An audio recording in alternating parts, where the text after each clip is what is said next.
Welcome to a football show Monday edition here across all the 440 sports networks and Broadway sports media as well. My name's Braden. He's Zach. Welcome to the program. Lots of Titans stuff to do today as we dive into position by position, Zach, all of the Tennessee Titans roster decisions on the offensive side of the ball. We're going to do defense on Thursday. A lot of college football stuff coming next week. So a lot of Titan stuff this week on the show. Zach, how are you? Good to see you, my friend. Doing good. A little tired. We had a full house here at the Lyons Den Studios in Goodlettsville, and they great times were had. It's a nice thing to have in-laws and relatives that you actually like. So with this nieces and nephews at the house, is this nieces and nephews, and of course their parents. So yeah. Well, so now you know what life is like for those of us with children, and how lucky you are to give them back when you're done celebrating how wonderful they are, and you get to give them back. And Huxley is exhausted as well.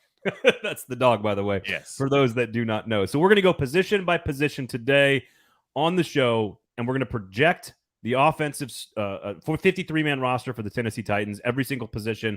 Obviously, Malik, Willis, and Logan Woodside, a big part of that conversation, but we'll do that position by position group, of course. What should folks do to get involved in the show, Zach? They should go to the YouTube channel, go to our Twitter accounts at 440 Sports, hit subscribe, turn on notifications, tell everybody you know that on Mondays and Thursdays at 1 p.m. Central Standard Time, we are going to be here for you.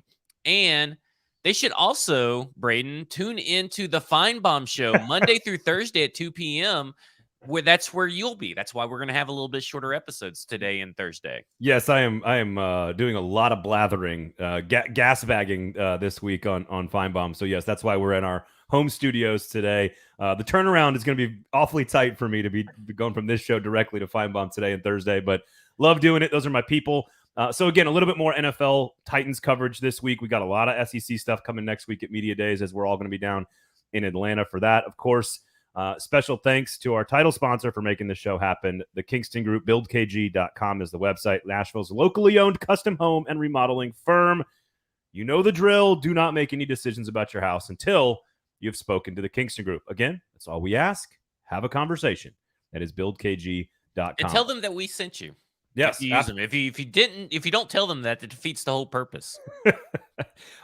Yes, absolutely. Please tell them that you heard it on 440 Sports and a football show, and we really appreciate that. Make sure you're checking out the F Words pod. Of course, you got some things in the works there as you're taking a break right now, but you'll be back very soon. Broadway Sports Media as well, so lots of stuff going on across both platforms there, the YouTubes, the Facebooks, the Twitters. Make sure you push all the buttons, turn on the notifications, and share the show. However, one quick college football topic, Zach, and it kind of bothers me. I don't know why things bother me when I hear people talking about subjects that I feel like they're framing incorrectly, and this happens on almost every single sports talk radio show in this market and everywhere else. I would say 90% of a person's job in media is to get things wrong. that is the job. So I just wanted to touch on how good Tennessee was doing in recruiting. Now, look, they get Shandavian Bradley, an edge five-star recruit out of Missouri, is an edge pass rusher. Jalen Smith, a linebacker out of Georgia, a 3-star. And Shamurad Umarov, an offensive tackle out of Georgia. The names aren't that important specifically because we don't know how good or bad they're going to be until they get to campus like 3 years from now. These names are difficult. They get more and more difficult every year. It's going to make it really hard for me. I need nicknames for all these kids coming in. Shan, Jalen, and Sham. How about that? I like it. Sham and Sham. Sham or Sham. So the point is that Tennessee is absolutely crushing recruiting right now. And they're a top 5 class by almost every service across the internet. And I just wanted to point out how incorrectly this conversation is being framed by folks out there. It's all being framed about how Josh Heupel is proving all the doubters wrong, of which I was one of them, that I didn't think Josh Heupel could recruit at a high enough level to compete with Alabama and Georgia and A&M in the SEC. And while that's clearly taking place right now, there's no arguing that they're not doing a great job on recruiting. I don't think it's because of Josh Heupel necessarily. You don't think it's Coach Josh coming in with his jolly demeanor? I will get around to complimenting Josh Heupel in just a second, but this is about money.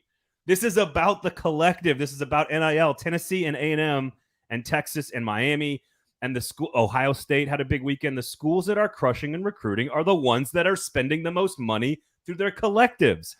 And That's my shocked face. That's Right. why you have to tune into the videos, because I just did the Macaulay Culkin Home Alone. Right. Like, again, this isn't Josh Heupel proving doubters wrong. This is Josh Heupel outsourcing 80% of his job to a collective that then brings in great athletes. Now, to be very clear to Josh Heupel, which I think he's a wonderful guy, I think what collectives are allowing college football programs to do, Zach, is hire good old football coaches again. You don't have to hire James Franklin, the snake oil salesman, who's going to talk a dog off a meat truck, because recruiting is 90% of the job. Like, you can actually hire Josh Heupel, who's just a good old football coach. He's a good guy who's going to run a good program and be a thoughtful people person, right? And like care about the kids in his program. It allows that type of coach to succeed, where that type of coach would never have been successful in recruiting in the past. This is about the collective propping up Josh Heupel in all the right ways and for all the right reasons. And it's probably a relief to a majority of the football coaches that they can just write a blank check and not have to spend hours on the road. And now they can spend more hours towards game planning, getting players ready. Ball coaches will benefit the most from this. Guys that aren't great at recruiting but are just pretty good coaches. Guys that were getting pushed out of the business because recruiting is 90% of the job. Yep. And now Josh Heupel's coaching and his people skills and talking to his players and caring about his program, that can now be more successful because of the collective. So I just don't like the way it's being framed, that Josh Heupel is like, oh, everybody thought he wasn't going to be good at recruiting. I'm like, no, the landscape changed. And now the NIL world and the collectives are buying players, and Josh Heupel's brand now works better because of the collective. So it's still great. It's great for Tennessee either way. I just don't like how it's being framed, the conversation, at least. So now I got that off my chest. I feel better. I'm glad that you feel better, because let's get into about some Titans football.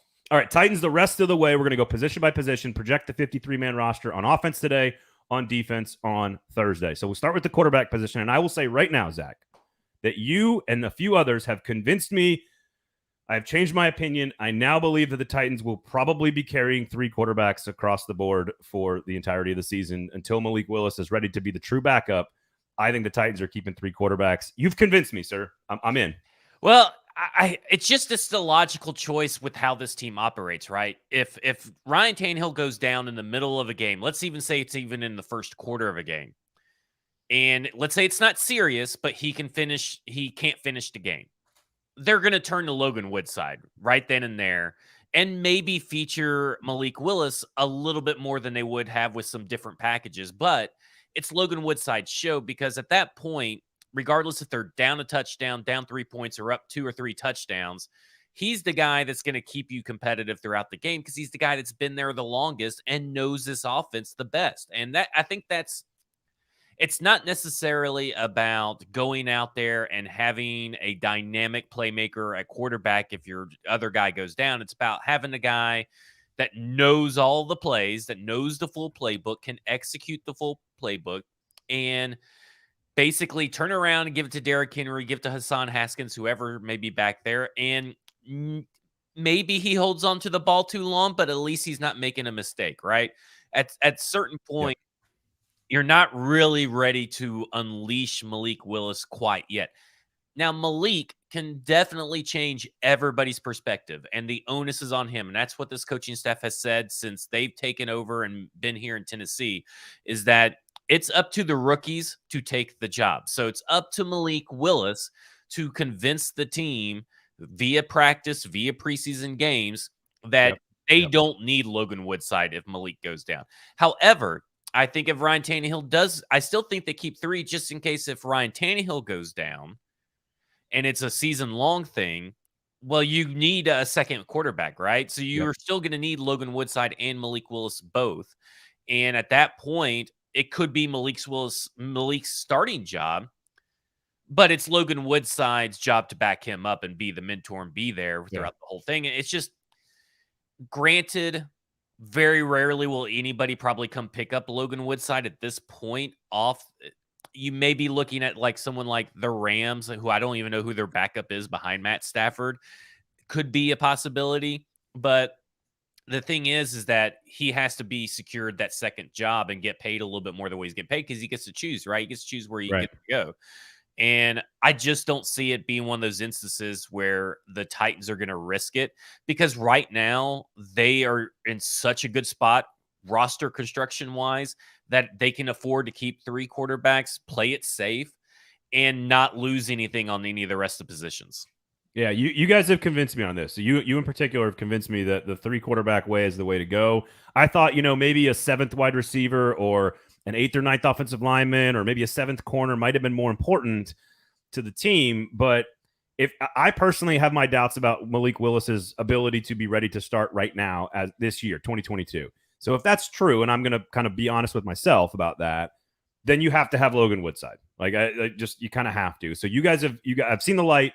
I've come around on this. I've got Tannehill, Woodside, and Willis on my final 53 if I was predicting it right now on July, whatever the heck today is. And you've written down your entire 53 already. And, we're just kind of going through it, step by step. But when you look at the roster, and do you see a position where you're like, oh, well, they don't really need Logan Woodside. They needed this guy. Because when you get to the bottom, I feel like it's a very clear and cut and dry roster, to where where the talent's at and who's really not going to be able to contribute. Yeah, I thought when I did this exercise, it was going to be more difficult to slide in Woodside. And then I got there and I was like, well, I trust those top 6 receivers. And we'll get to this.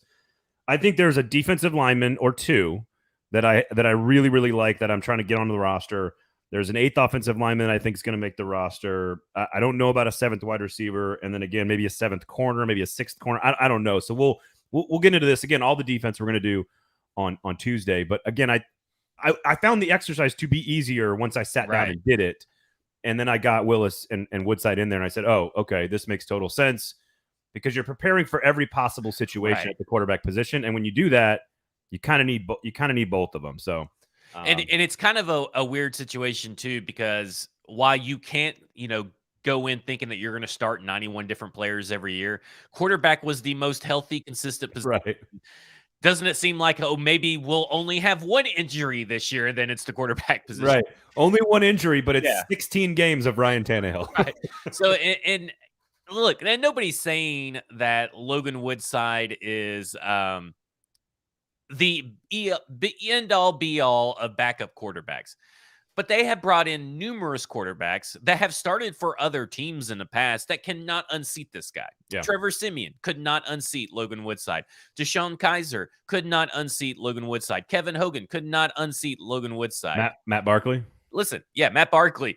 And these guys have started and been in the league for years and years. These aren't like they're not Cole McDonald, right? It's right. It's the Logan Woodside zombie backup quarterback apocalypse. Like you come here and your career dies as a backup quarterback because Logan Woodside murders you. That's and Malik Willis is obviously different, but I would be very, very surprised that this team would be willing to roll with Tannehill and Malik Willis as the only quarterbacks to make it to the 53. It does not mean that Logan Woodside has to be active or Malik Willis has to be active on game day. I just would be very surprised. Unless Malik Willis, and this is the good thing for Tennessee fans, Titans fans, unless Malik Willis is so good and developed so far that he is already good enough to be the backup as well, that's a great problem to have.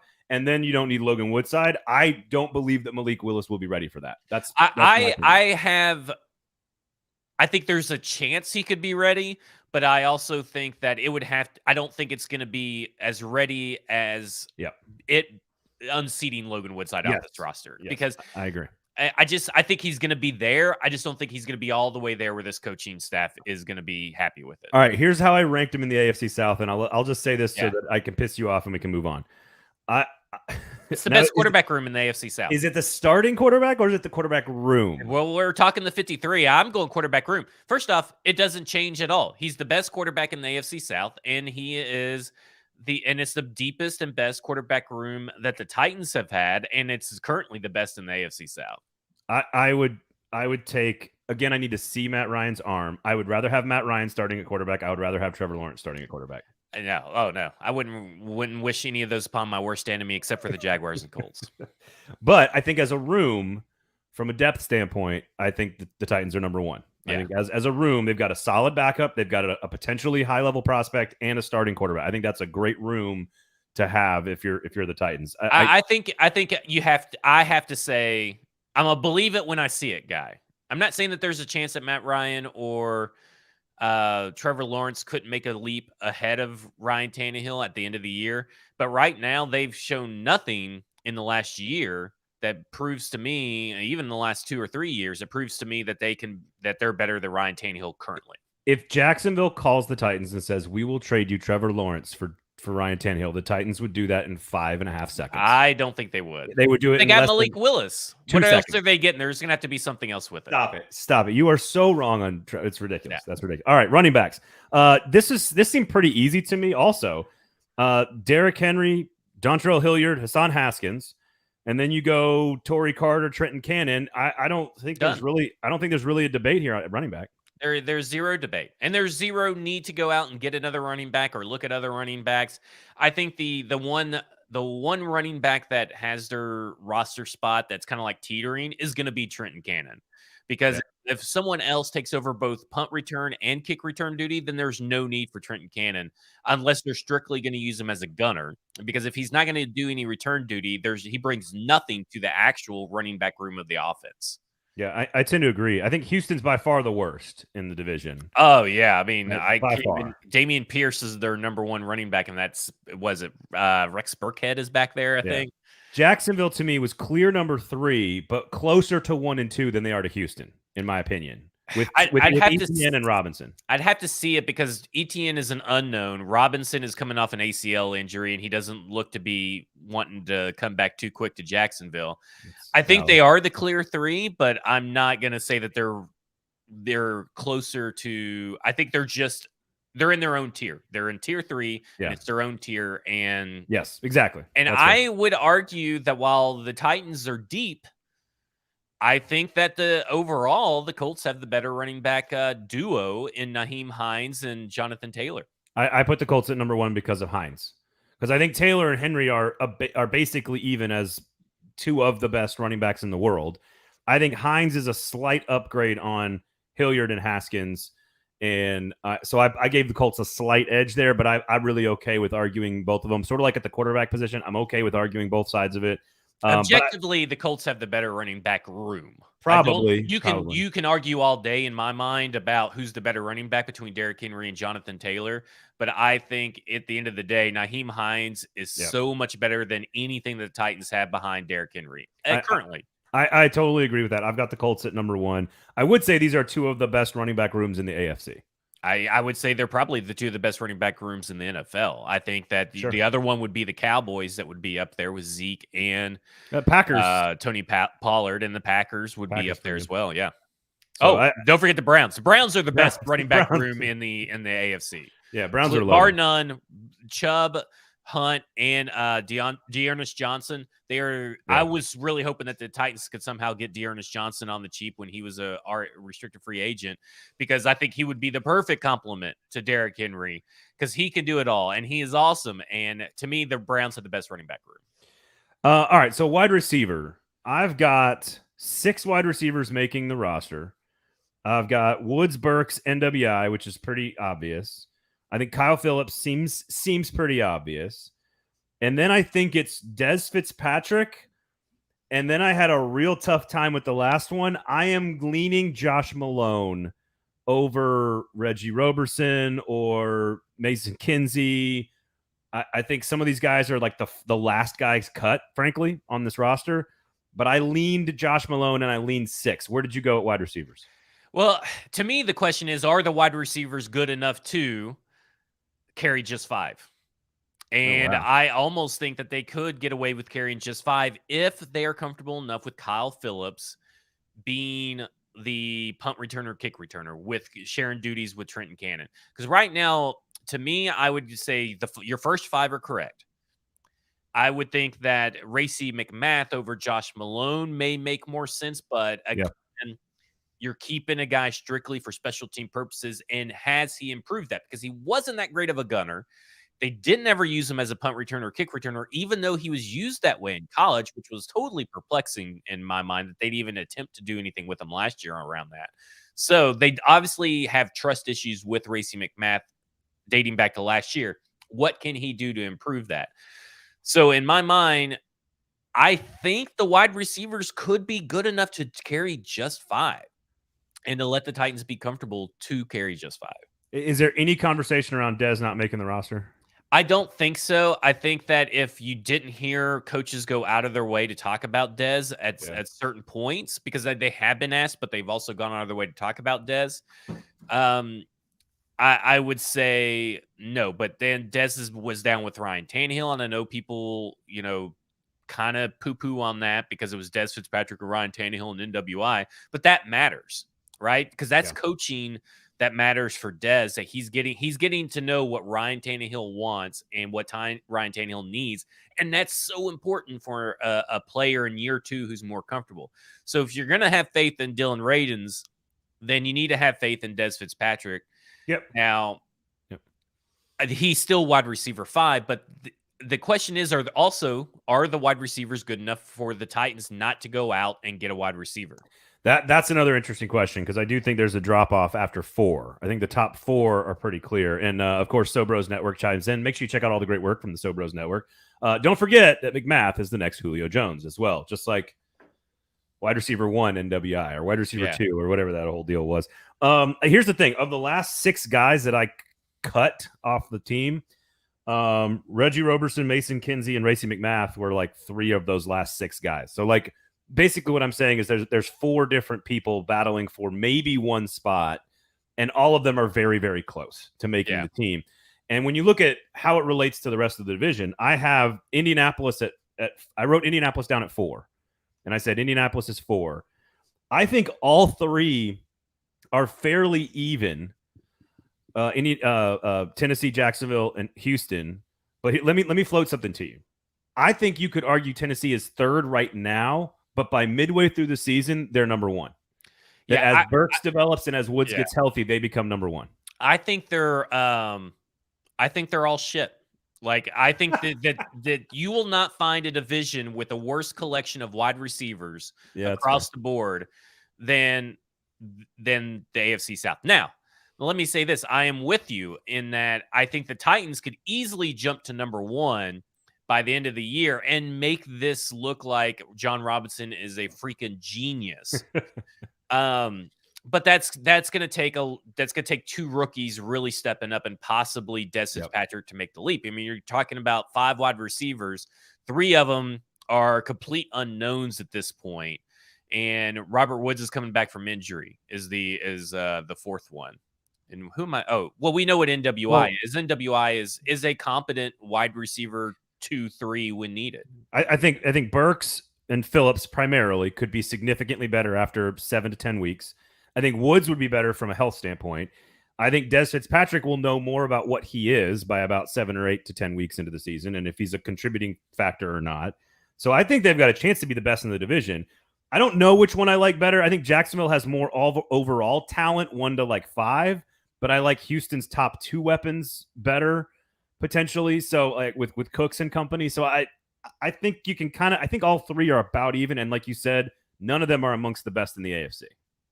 Yeah. And, we talk about long speed.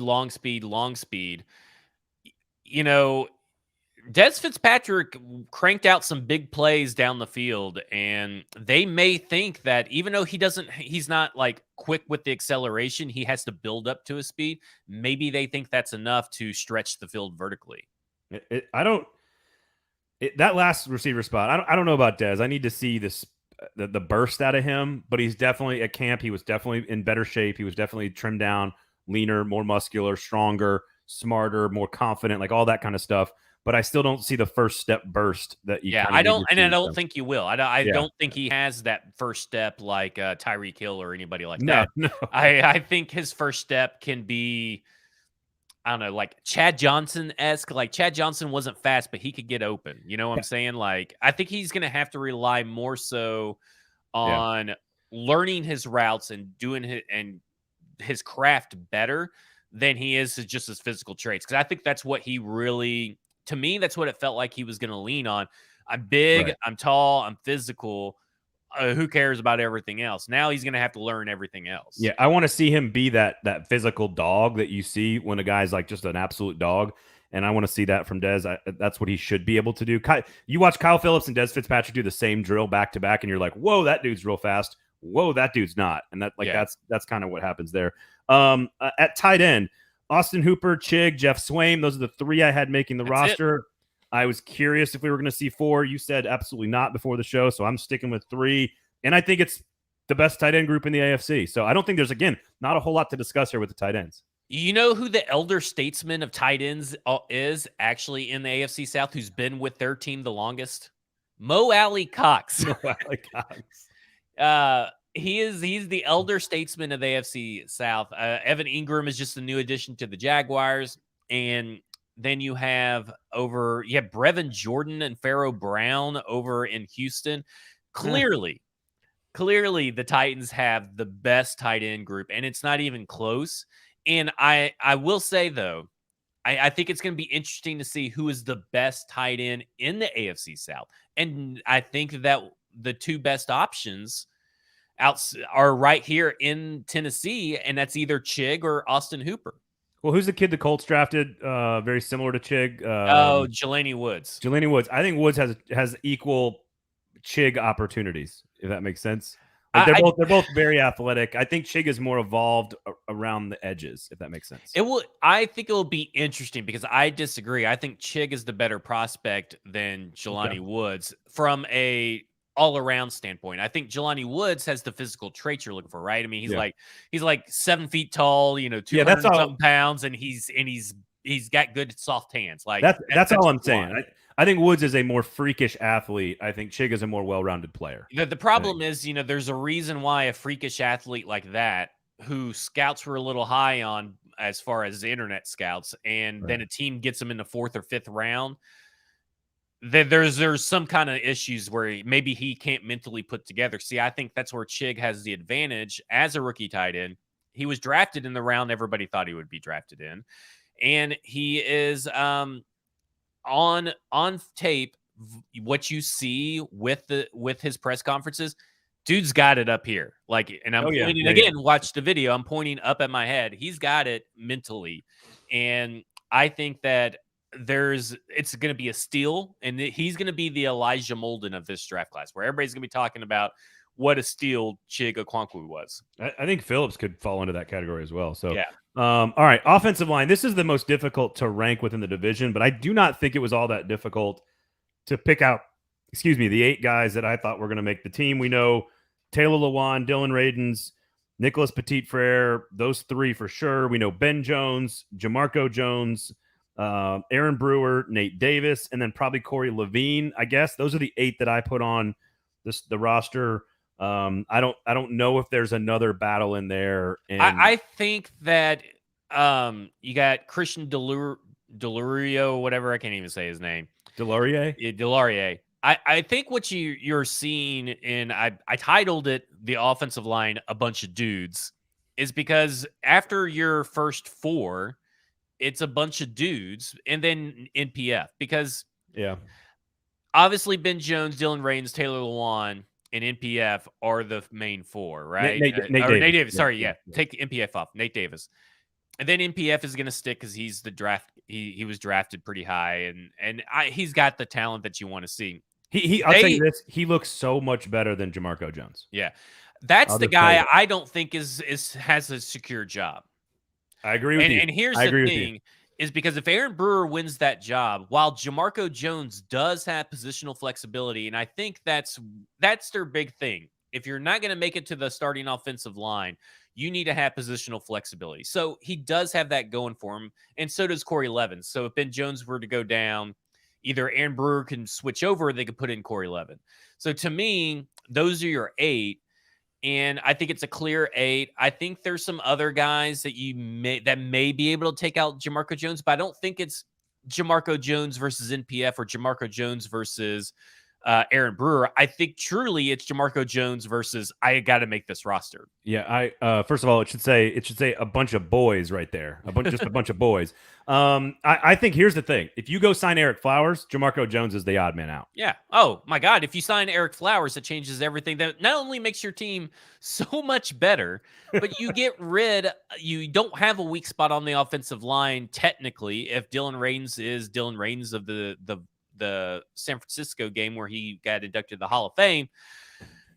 Then if you put in Eric Flowers, where's the weak line or the weak spot on this offensive line? It's obviously right tackle, but it's not that much of a weak spot. And then you're looking at being the best offensive line group in the AFC South, because currently I think they're second. I also have them at number 2. Who do you have at number 1?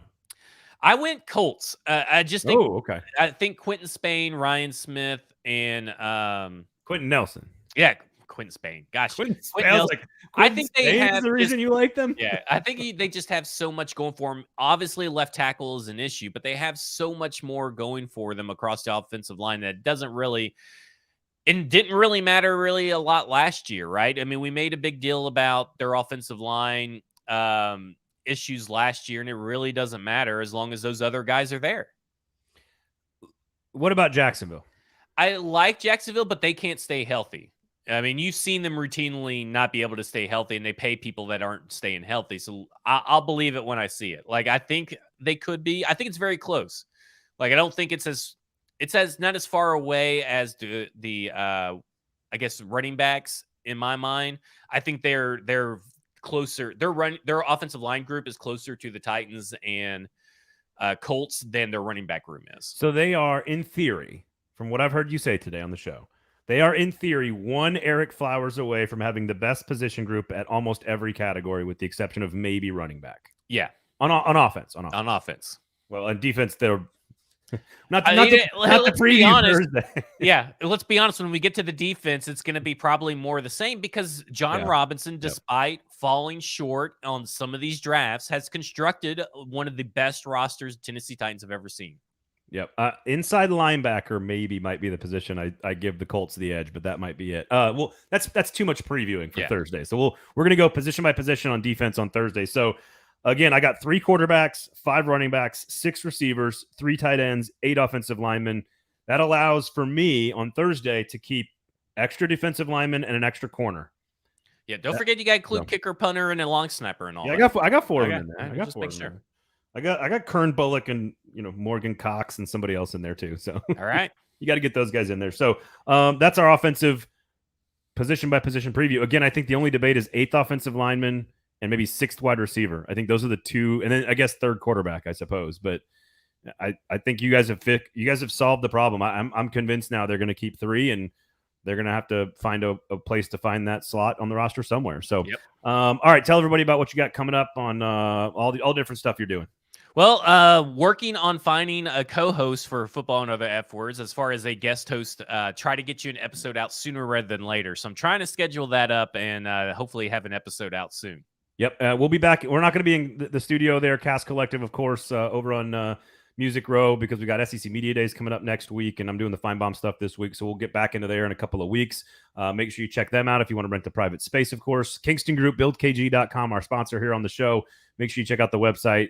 Lots of work that you need done on your house. My wife wants to do work all the time. And so it's like, hey, let's talk to the Kingston Group, see what they think about it. Let's see if we can get a nice quote, some design aesthetics going on there. And they do a great job. So check them out, buildkg.com. Turn on the YouTube notifications, share the show. We turn it into a podcast basically day of, just right after the show. So if you can't catch it on the video stream, make sure you check it out on the podcast as well. At Braden Gall, at F Words Pod, at 440 Sports. Anything else? I think we covered it. I think that's about it. Thanks for hanging out with us today. Again, it's a short episode. We're going to do that again on Thursday. Defense, position by position. So we appreciate you guys hanging out with us. Thanks for watching. For Zach, I'm Braden. This has been the Monday edition of A Football Show.